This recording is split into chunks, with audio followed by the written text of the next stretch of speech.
Welcome to your sophomore year at the Tragedy Academy, where you are the teacher and we are the students. Together, we learn from past tragedy to lay the foundation for a better humanity. The only supplies you'll need: an open mind and a sense of humor. So, tilt that chair back, talk out of turn, and never raise your hand. Because this is the Tragedy Academy and class in session. I'm pure Scott. But that's all right, man. You look like Powder with a beard. Powder? You don't know who Powder is? No. Well, welcome to the Tragedy Academy, a show created to bridge societal divides in a judgment-free zone using candor and humor. My name is Jay, and today I am joined by the father of the tooth pelican, Damien Boath. How you doing today, Damien? I'm doing good, Headmaster Jay. It's been a long time. It's been a long time since I've been in the principal's office, and I can see where the school fees go looking around. Yep. So, Damien, Powder, I guess I should explain that. It was like this albino guy with no hair that had like special powers. And if you had watched the movie in the 80s, you might have known that. He was super white, like we were talking about in the living room. But it falls on deaf ears when you've never seen Powder. So, Damien, he is actually the one that joined us back in the original first, 10 episodes, 15 episodes. I can't remember which episode Tooth Pelican was. But Damien was listening to the show from the very beginning. Before we get into anything else, I want to thank you for giving me the coolest experience on this path that I have had to date. So Damien actually, the episode that we had was something called Tooth Pelicans. And the reason behind that was we were just talking about, Eric and I were discussing, different myths or different, what are the terms for it? Like, what was the tooth fairy? It's like a folklore legends around the world. I can't remember. Yeah, that's the word. Yeah. So we just kind of started making something up, and we talked about, in Greece, they throw their teeth on top of the roof. And eventually we ended up on a pelican, picking up the teeth, going back to Santa Papadopoulos. So we that's how the tooth pelican was born. But Damien was so kind as to create an amazing rendition of the tooth pelican and sent it all the way from Australia. So for that, I want to make sure that I thank you so much, because that's not something that people do nowadays. And it meant more than you could ever know. It's something that I talk about all the time when people come in the studio. I can't help but talk about it. It is so unique.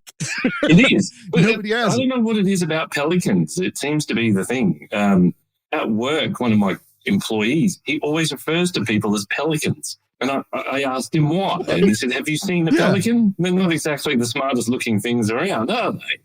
I don't know if you can see it on the video. I know it's not for any of your listeners. Oh, I'm pointing. Why am I pointing? There's another one sitting on the printer, ready to go. Oh, man, that's awesome. I cannot wait.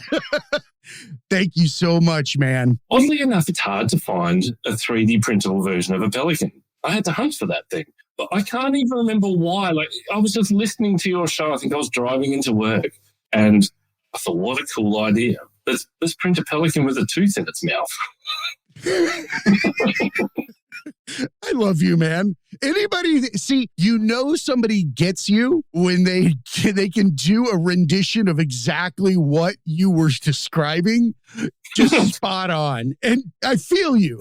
I can go a little bit too far. A friend of mine, he has a Twitch stream, and he referred to someone in his chat room as a colossal cock, because you are acting like a colossal cock. And I couldn't help but I thought, I'm going to print one of them. So I had to spend the weekend Googling how to print a cock.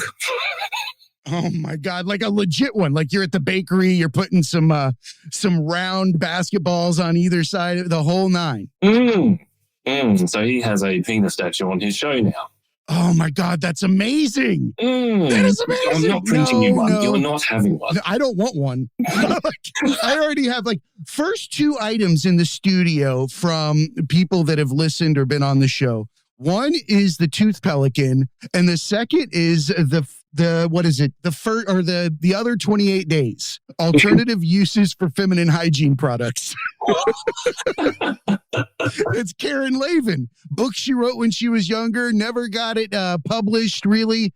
Didn't get a lot of life behind it, but it was so funny. So many ridiculous ideas that you could do with, like Swiffering with a giant maxi pad and all sorts of stuff. I think she even has one that says you can put a maxi pad on top of your glasses if you don't have a hat and use it as a visor. I feel like that this book would be about how to have people avoid you, really. Hey, I mean, if you in this day and age, I think that's a good thing, right? You could probably put them on your face. I mean, COVID and all of that sort of stuff. Think about that. I can't recall. You haven't had an Aussie on your show before, have you? No, I have not. I've been excited about this because you are cousins down there. There's a special bond between Australia and the U.S. We're cousins. We're both fleeing away from the same place. Yeah, but Australia's more like the younger cousin that looks up to you guys and says, "Well, come along. Can we come?" I love it.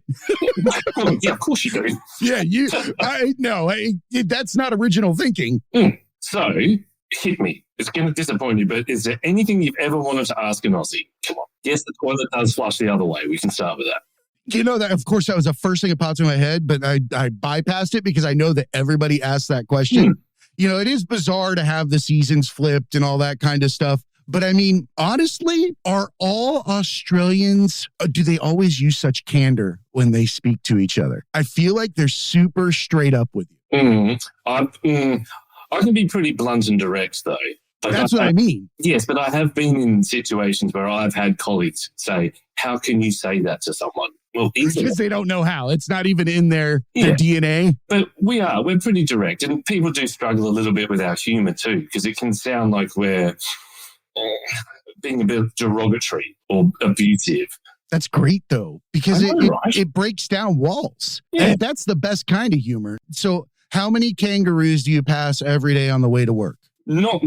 Actually, 6 or 7. Oh, okay. I was joking. In America, we just assume that everybody's riding a kangaroo with their child in the front pouch. And because that's all we know about Australia. We're very, very narrow-minded. Koalas and Steve Irwin and kangaroos and nice reefs. Steve Irwin, brilliant guide for, all that sort of stuff that he was doing with animals, but also a little bit of an idiot. That was natural selection on live TV. I wouldn't go anywhere near half of those things. Where I live is a little bit out of metropolitan Adelaide, so that way there's farmland nearby, and there's a lot of kangaroos and snakes. So yeah, I've had them. I was driving to work, and we're still built up, right? It's not like country hick town. And yeah, just turning onto a freeway, kangaroo straight across the front of the car. They have no clue. I feel like the kangaroo are like deer in the U.S. They just dart in front of everything with no regard for their own life. Pretty much. And they even things like I mentioned to you earlier, like koalas, they look nice and cuddly, and the ones in the zoos are. But don't go out to any of them in the wild. They'll chew your face off. I kind of want to see an angry koala just whipping somebody's ass. They sound horrible. They have this terrible growl. And you can hear them in the trees. They're nuts. So yeah, anything in Australia that breathes is probably going to kill you on some level. Well, all the snakes alone, you guys have so many deadly, deadly, deadly snakes. I mean, I'm in Florida and we've got, our fair share because of the tropical climate. We've got rattlesnakes, coral snakes, moccasins, all that kind of stuff. But yours are like super aggressive and they're everywhere. They're in trees, they're on the ground, they're all around you 24/7. And scorpions and this and that. Everything's deadly in Australia. Well, the most Australian thing I heard the other day was our national broadcaster, the ABC. It's been the running thing for the entire week. There's a deadly brown snake in the TV studio and they can't find it. And so they're just... I feel like you're setting me up for something when you say there's a deadly brown snake. No, I'm not. And I was listening to their radio stream and they're going, look, there is a snake in the studio somewhere, but I can't find it. And so, so a brown snake is super, super dangerous. Yes. I think even the babies can kill an adult. Yikes. So they tried to continue and rock on through the broadcast with the brown snake just hanging out in there somewhere. Yeah. That's kind of hard. I would work from home. I would just say, look, COVID, I have to work from home. You're not a snake guy? Not really. I'm not a spider. I don't like, No, just keep Not away. spiders either. You got a crap ton of those too. Yeah. I remember seeing arachnophobia as a kid and like waking up screaming for about a week. See, I grew up in the middle of nowhere in a shack with spiders everywhere. Like every morning to go to the bus stop, I had to fight like giant banana spider webs from the moment I walked out the door to like another quarter mile to the front, where the actual bus stop was every morning. I can't deal with them. I just can't. And yet my day job is an audiovisual tech, climbing through roofs and under floors. And I'm like, no. That's some awful, awful hard work. It's so hot. It's just hot. In those spaces above, especially the attics and stuff, or that upper level of below the roof, man, you can only do it at like night. It's so bad up there. Well, yeah. I mean, you get used to it. You just have to be smart with it. I mean, for us, summer is a 40 degrees Celsius day. I don't know what that works out for you guys, 130? Yikes, maybe. I don't know. Because I think like 32, 33 is somewhere around like 90 degrees or something like that. So yeah, hot as hell. Yeah, so the roof can get up to like 60 degrees. It's just ludicrous. You poke your head up and you melt. But you do what you have to do. As long as you're smart with it, don't be an idiot. Yeah, stay hydrated. Don't stay up there too long, all that kind of stuff. Yeah. So, all right, I throw this back to you. So you asked me a question. You live in Florida. Your reputation is a little bit weird. Like it seems to be when there's things that happen, when you have like Chicago to me always seems like it's a cold place. New York is a busy place. You got San Francisco with the bridges. And then you got Florida where you've got some guy wearing a miniskirt and no teeth walking a crocodile or something. It just is you're not wrong. Of, You're not wrong. However, there's we had a friend from Florida Man on Florida Man podcast a little while back on Wayne McCarthy, and he had pointed out that we have something called the sunshine law here, where there is no delay between what goes on the news and what has been arrested or taken care of.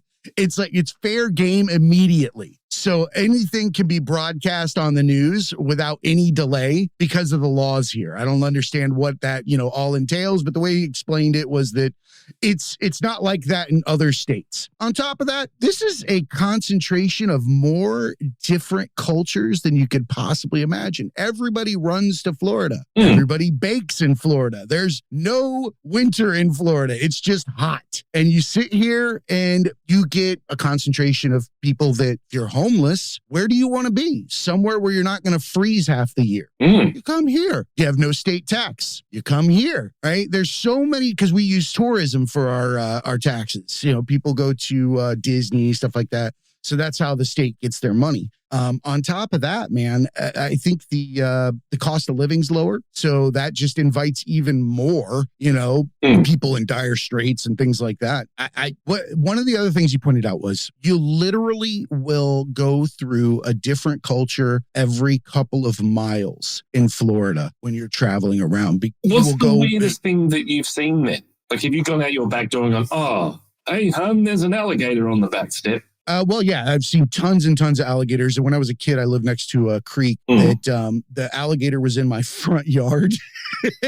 All I heard was the dog barking, and I went outside, and the dog was like, dangerously close to the front of an alligator and just barking at it. I was like, oh, God, this is not good.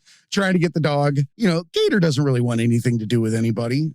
Everything that you hear about gators in Florida, generally it's a hold my beer scenario or some asshole that's been dropping steak in front of it for like the last year and then shows up empty-handed and wonders why it took their arm. Then there's the media crew going up and down the road, isn't there? Going, oh, that's on Channel 7. Yep, exactly.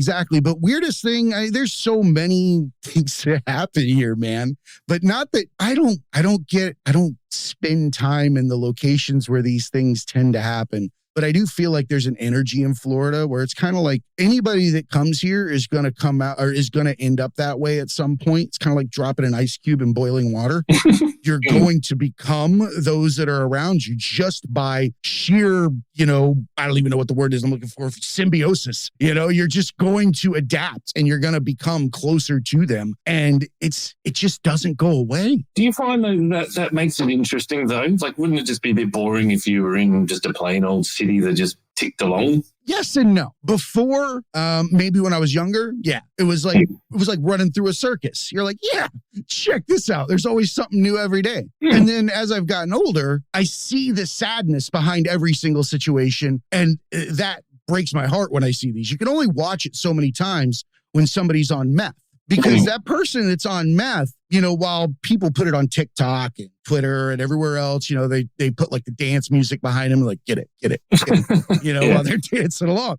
Yes, I recognize the humor in this. All right. But it's a horrible, horrible, horrible situation that person's in because they're mentally ill. Right. And you see these all around Florida, and rather than making fun of them, which is what tends to be the thing that we go to now, we need to start trying to figure out a way to help them because what they don't know is that shit actually fucks your brain for life. It's not like, damage you get from other drugs. It'll kind of come back.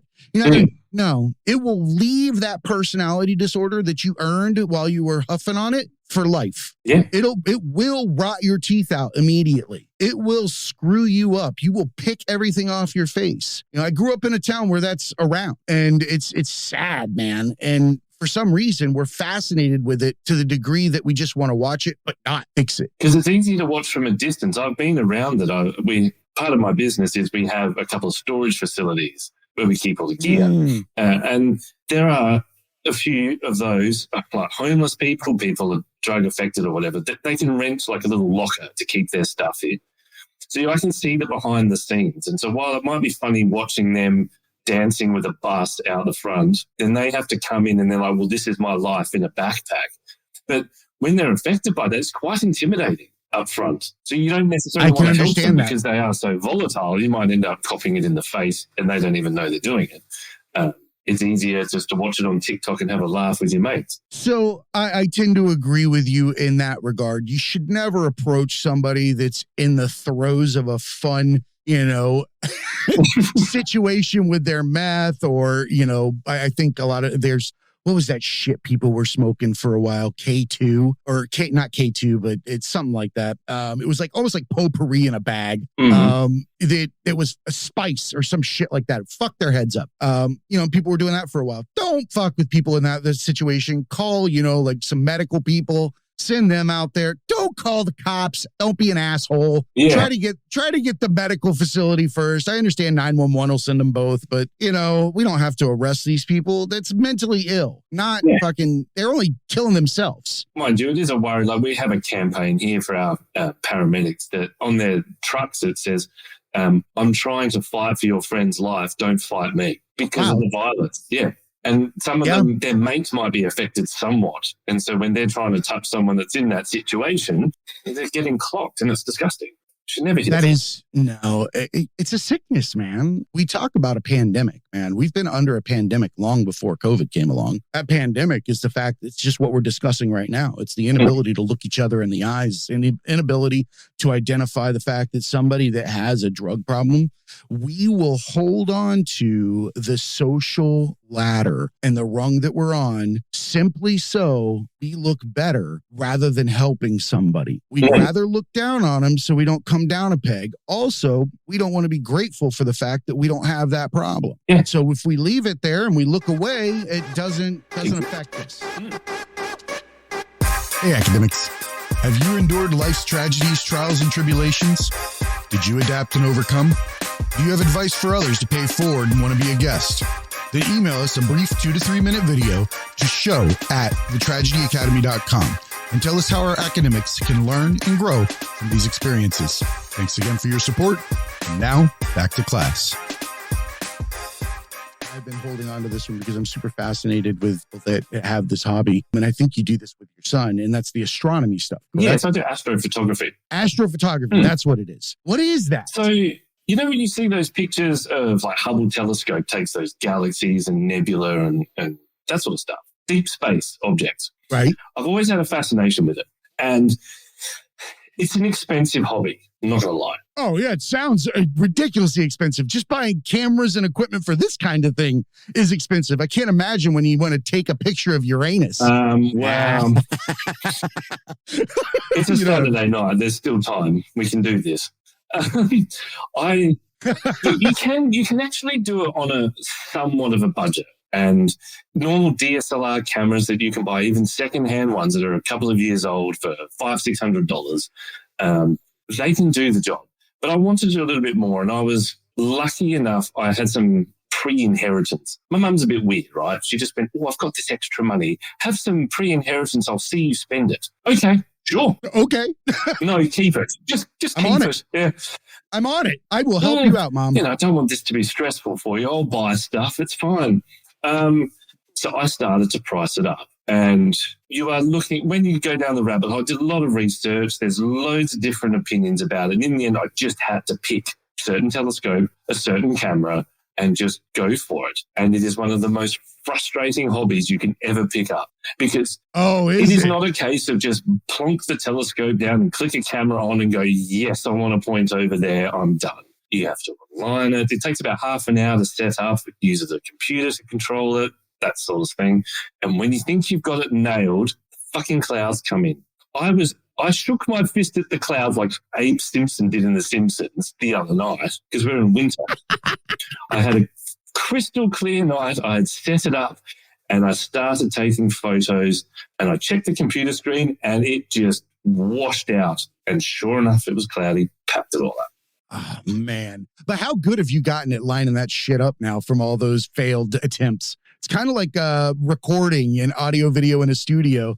If I went back and like unpacked all of the shitty recording and stuff that I had, or all the mistakes, or all of the times I didn't, it wasn't quite there, it makes you better at it later. Of course it does. But it's still, I don't know, you then give yourself a different goalpost. So for me, with the photos that you take, they're not just like a clip. It opens that shutter for, 30 seconds, a minute, 2 minutes. Wow. And because it's open so long, you need to track the movement of the Earth so you don't get star trails. So the mount has to track the rate of the Earth as well. And so for me, I could only do 1 minute photos for a while before it got out of hand. And then I improved the gear, I improved my setup, and now I'm up to 5 minutes. So you always try and do a little bit more, push it harder and harder to get better pictures. But there are still nights where I am tracking along and then the fucking camera hits the mount and it just ruins the whole thing. I love a good meltdown. Like they're not recommended, but at the same time, when you see somebody freak the F out and have one of those moments by themselves where they're just like those golf club moments, or just there's been a couple of them, and it's usually at 1 a.m. because it's not, you can't take them during the day. And so my poor neighbors are fast asleep and hearing me screaming, for fuck's sake, clouds, screaming at the clouds like a lunatic outside their house. Away. But the other, 2 months back, we had some eclipse, some lunar eclipse. So they're like the big blood moon, that sort of stuff. Yeah, I remember. So I tried to take a couple of photos of that, and to line up the scope properly, I have a green laser pointer. And I was pointing it, getting it there. And there must have been some sort of party happening 2 doors down. And I hear, check it out, man. It's a green light in the sky. You were somebody's I See Aliens TikTok. And so then I did it again. And I was like, oh, shit, I need to realign. And then I heard, do it again. So I don't know. Oh, I would have been doing all sorts of ridiculous stuff after that. Once I figured out that they were keyed in on that, they would have been watching it like a hypnotist. I'd have been doing stupid stuff to them all night long.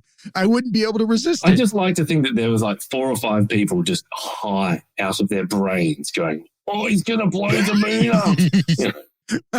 I heard that if you hit it in the crater, that it's just coming up with shit. Absolutely. So the pictures, like this is still art. This is still a passion. And I'm curious, what about those photos of these faraway galaxies and planets and things like that draw you in? I think it's the fascination to know that we are so minute and that there are things out there that are massive.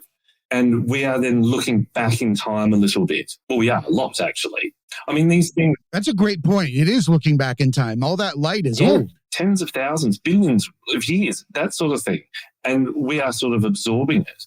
And it has that enormous... You are exploring something. I like that. And as much as I'm coming into... people have been taking photos and discovering things for hundreds of years, which always confuses me, because I was doing some research before this show about taking some photos of the Eagle Nebula, and it says it was discovered in 1795. And I'm thinking, I have trouble lining up the bloody telescope with all my tech. How did someone in 1795 without cameras or anything do that and see it? That's a rabbit hole, my friend. It makes us realign a lot of shit. When you start looking at mathematical accomplishments from the past, it starts to debunk the shit out of it, because that's math. All you're talking about is math. It's being able to be an astronomer or track galaxies. It's a big fucking grid out there, and it's moving, and it's constantly reshaping itself.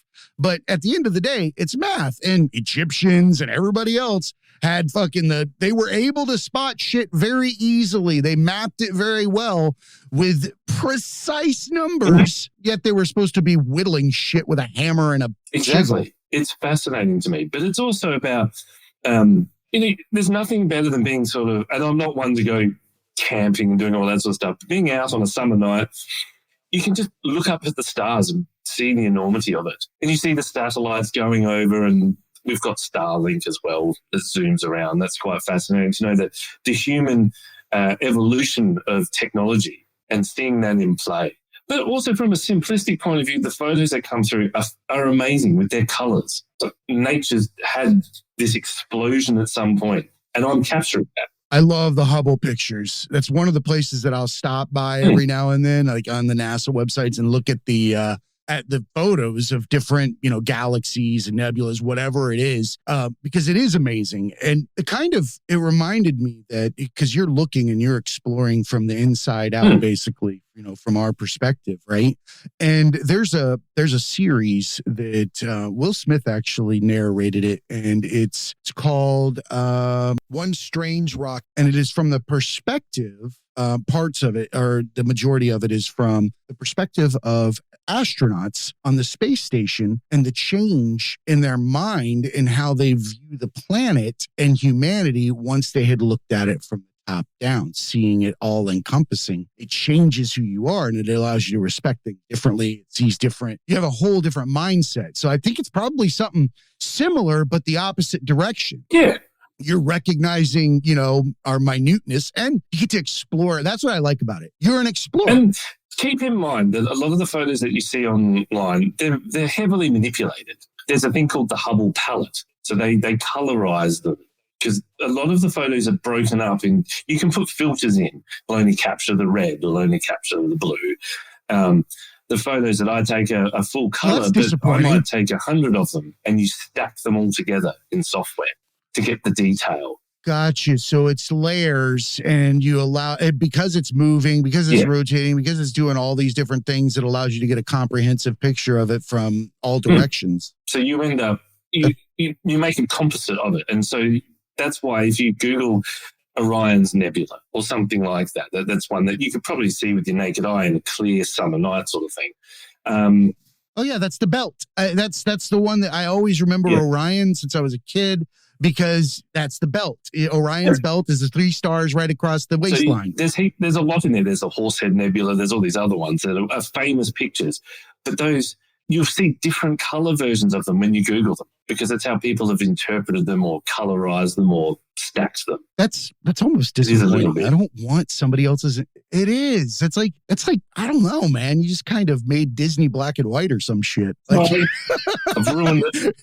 You know what I mean? Yeah, because I was reading up about the Eagle Nebula, and it's a very red one. And a lot of people modify their cameras to remove filters to allow more red in. But in reality, it's not necessarily that crazy red. There's elements of blue, there's gases, there's different things at different wavelengths. So, sorry to mess it up. That just shows that any information that you receive that it comes from somebody outside yourself is subject to some kind of influence of some sort. We have to be able to see and recognize that stuff that we look at every day is not necessarily, a picture is not worth 1,000 words. But it anymore. makes you wonder if we would never would, because if it takes light 20,000 years to get there, we're not as humans going to be able to get there. But it makes me think when I'm taking these photos, if I could actually get there, would it look like that? Absolutely not. And what colors would they actually be? It's almost like that Jodie Foster contact concept. Right? Well, I mean, we assume that we're going to be even able to interpret what it is that we're seeing, or that we have the senses to understand what it is. We're so minute, like you explained. I mean, when you look out to the outside, we're not even an electron, man. We're so infinitesimal, but we put so much, grandiose importance on ourselves. There's massive importance on us. And I'm trying to think of the scientist or the astrophysicist that came out and said that, sure, the existence of other life is probable, is highly likely, but they're not looking for us because we've only been broadcasting for the last 60 to 100 years. Yeah, it's like a nanosecond. It is. It's like a nanosecond. When we're looking at things that are tens of thousands of years old, billions of years old, why would they pick up on a little blip that is barely a speck of dust? It's like Citizen Kane versus a burp, and the amount of information. We haven't done shit. And I saw an interesting, what do you call it? It was like a picture online, and it had the number or the statistics of UFO sightings, and the USA was just like this massive color. And it's like the majority of UFO sightings come from your country. Why? Hey, man, probably my state too. It's full circle. We come back to the Florida man. Exactly. Now, I love this state. Here's the thing. Florida is a good state. There are great people here. It's just people don't understand the divides at times, and they get stuck in these energies where they get upset for no reason, just because everybody around them is upset. If they started to notice that, they could all just take a deep breath and exhale at the same time. Be a lot better. They could lay out together under the stars and maybe enjoy themselves. Because it's the sunshine state, and just the same, if it's always warm, we get to go outside. I love looking at the stars. That was one of the things I liked about the military, was when it was dark and it was nighttime and you were out in the field, you could just lay there and hear nothing but look up, and there's no light, there's no, what do they call it? Like a noise and light litter. You don't have any of that. Nothing getting in the picture. Correct. You get none of that in the way, and it's so. Do you think that it also allows you to just take stock for a minute? I find this. So it can be a Saturday night. Absolutely. It's a warm, clear night. And because I live outside from the city, it's quite dark as well, so no pollution. And you sort of can lie back and just see it, and you think, okay, why did I get so hepped up during this week over an email or, stock not arriving for a job or an employee being an idiot? It allows you to just take that mental break and go, we're really nothing at the end of the day. So that's not to say why bother. One should still try. Get up in the morning. Of course. Yeah, I think it allows you to just have that mental pause for half an hour, 20 minutes, whatever. I would say that I think we've even hit a good point for wrapping this up, and that is that we should all take the time to relax and look at the stars for a little while, contemplate who we are, and realize that we're not supposed to be doing a lot of the things that we do. We take a lot of this anger, energy, and upsettedness on our own. It's a state of mind, and we got to work around that. So reconnect. Well said. Damien, I genuinely appreciate you coming on. I couldn't love you more, man, because you really did. You have no idea that meant more to me than you'll ever know. Anytime, man. Because when you're putting so much heart and soul into something, and somebody out there recognize it for and does something in the name of your art or part of your art, that's super cool. Super, super cool. So you're a good dude, man. I appreciate Thanks, you. man. Do you want to? I have to tell you a funny story, which you can cut this out. It's fine. No, I don't care, man. It's the Tragedy Academy. I had been married for 10 years with my wife for 15. We separated about a year back. So I'm single, right? Sorry to hear that. So I happened to be out with a colleague of mine the other night, Thursday night, and I am so naive to these sorts of things. But we were at a pub, or a bar, as you would call it. They had a trivia night on. I can't stand that sort of stuff. It was dorky, whatever. And I'm a nerd. It's the nerd is calling it dorky. It's if too you've far. got to give yourself a team name for a trivia night, you need to do something else. But anyway, we were sitting there talking, and we started to notice there are a lot of clearly single women about my age there. And my mate has just gone, maybe we should sign up to trivia. Let's not, but let's just sit. We'll sit back and look at the view, whatever. 3 ladies came up to our table. One of them was blushing. She looked like a tomato. She says, "Hi, guys. Are you part of the trivia night?" I said, "No, we're not. We're just going to sit here. We're just having a quiet drink." And she said, "Well, can we swap tables with us so we're closer to the trivia?" I said, "Sure, go knock yourself out. I'm going to get a drink." So they're shuffling seats around. We moved to a different table. And as I've come back, my friend said to me, "Oh, by the way, they asked us if we'd join them." I was waiting for you to. How did you not notice and this? I've gone, and? He said, "Well," I said, "No, we'll be right, thanks. And my mate's pretty smart. He'd probably answer all your questions anyway." And he said, "So I might just head off. It's a bit noisy in here." And then he started to school me about why we should come to these nights more often because there's lots of single people. Okay, we could be at their table with them. And me not picking up, they were looking over at us all the time, like smiling or whatever. This is not on my radar. Well, it is now. And in the end, he said, "Oh, I might head off." And I said, "Sure, no worries." And I left as well. And I got halfway up the street and went, "I am a dickhead." Yeah, you blew it. You blew it like hardcore. And so I mentioned it to a friend of mine. Like I'm not gonna be nice about this one. You completely blew it. I spoke to a female friend of mine. I got home and I messaged her and I said, this was strange. This happened tonight. And her response in capital letters was, "You are a buffhead." How did you? A buffhead? Dickhead. What is a buffhead? Oh, okay. I've never heard that term. We need to do a slang show. I'll come back on your show. We'll do slang. And she said, "How did you miss that, you idiot?" To which I then also mentioned this to her, because I'm telling everyone, I mentioned this to a client. And he said to me, "Do you know, because you let that slide so hardcore, they probably think you're a gay couple." No.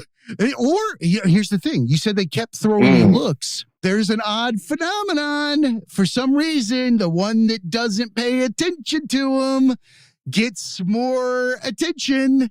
So you could walk back in the next time and they'll want to know why you wouldn't talk to him last time. Shit, I'm going with my friend. He's a terrible wingman.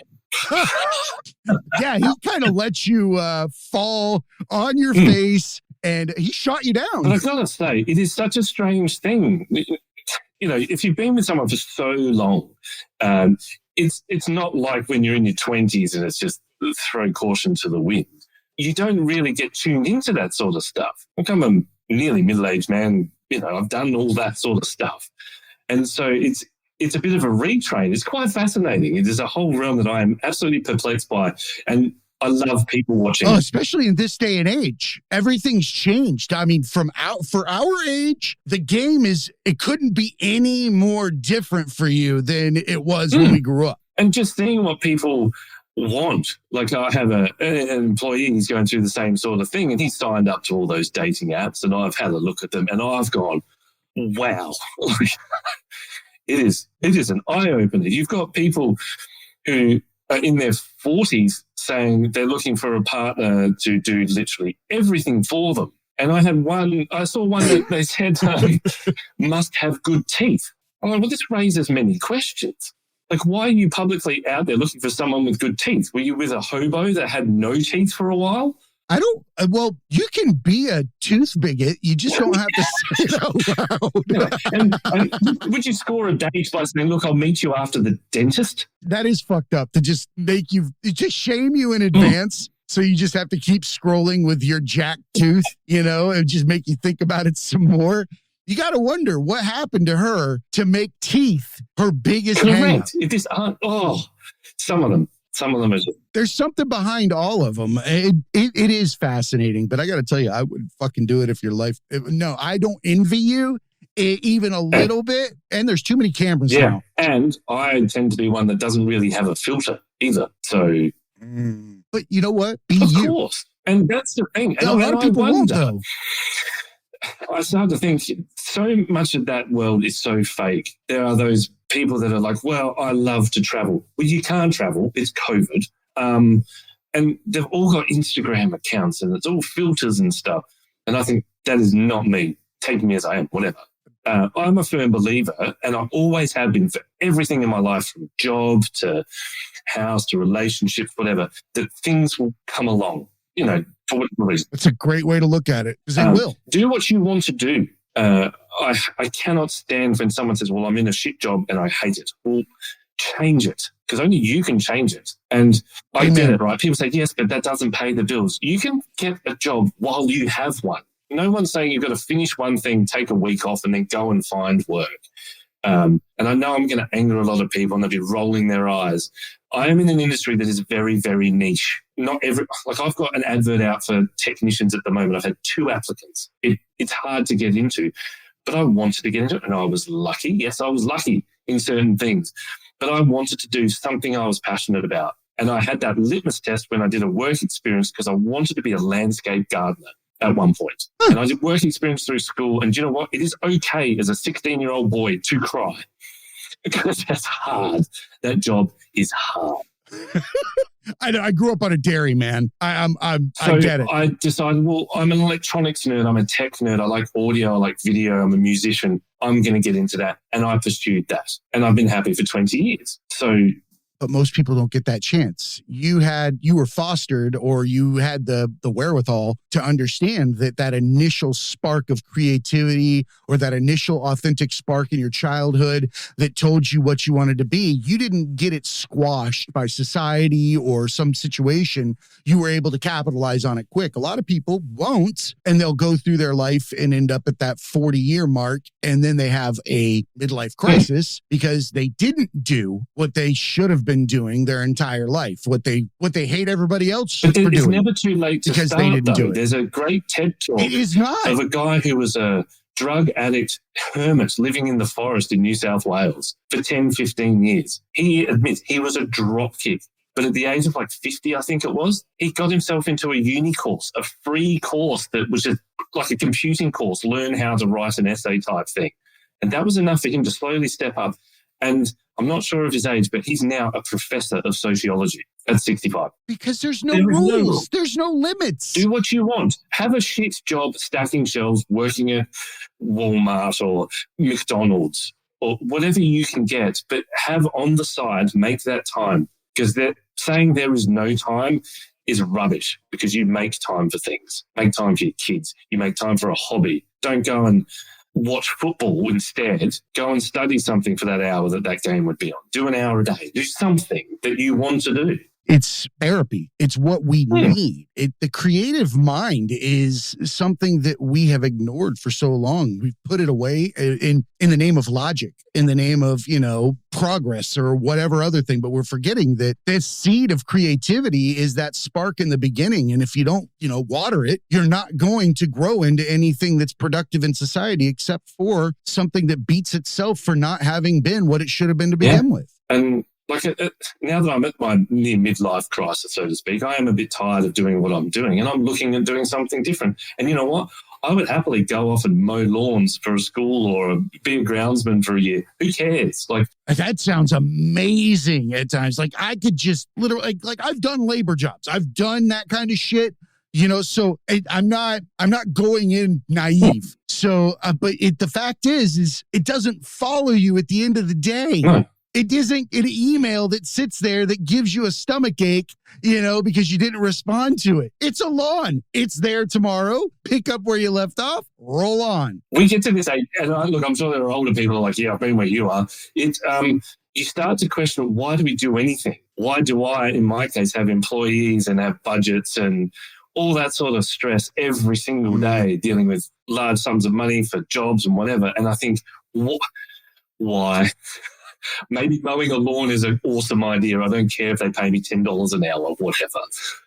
The question is always why. We should always ask before we do something, why? Why are we doing this? Because most of the time the answer is going to be really fucked up because there is no reason. That's right. We can stack reasons behind it. We can give it reasons. We'll always, it's kind of like Googling yourself into cancer or for a clipped toenail or whatever. When you do that, you're going to find what you want every time because it's a cognitive bias, but it's not the case. So as much as I might have angered one of your listeners, I'm sure, bring it on. But at the end of the day, anger anybody. And people get jealous of it. So do what you want to do. And you'd be surprised how many people are thinking just like you are right now. You'd be surprised where the average guy is much more receptive to this conversation where they're going, you know what? Why are we doing this? Why are we repeating the same thing over and over again?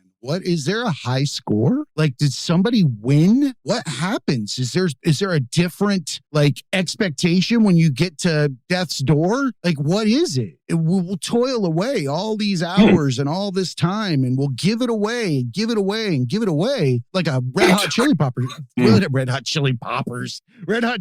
song. But the fact of the matter is we have no reason to. No. You don't win. There's nothing there. Yeah. And look, some people get it. They're lucky. They're the 1% with the money and that sort of thing.